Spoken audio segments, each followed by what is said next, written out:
In this video, I'm going to illustrate to you in very simple terms why the dollar and the euro are mathematically guaranteed to collapse and have been since the moment they were created. You don't need to be an economist to understand what I'm going to show you. A little common sense will do just fine. The dollar and the euro are debt-based currencies created by the Federal Reserve and the European Central Bank.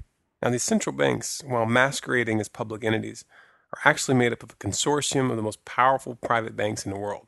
When I say that the dollar and the euro are debt-based currencies, what this means is that dollars and euros are loaned into existence. Central banks create money out of thin air by loaning money that does not yet exist to their respective governments. Since the vast majority of money in circulation is now digital, such an operation doesn't even require the printing of physical paper. Money and the debt that accompanies it is simply typed into existence. Now, these privately owned central banks don't just loan out their imaginary money for free. They charge interest.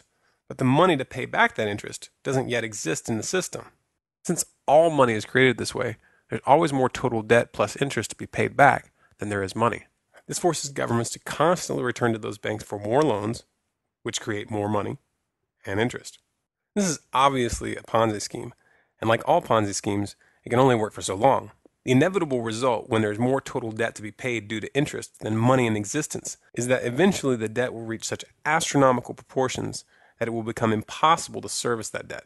This is why I said that the collapse of the dollar and the euro is a mathematical certainty. It's been guaranteed since the beginning by the very nature of our monetary system.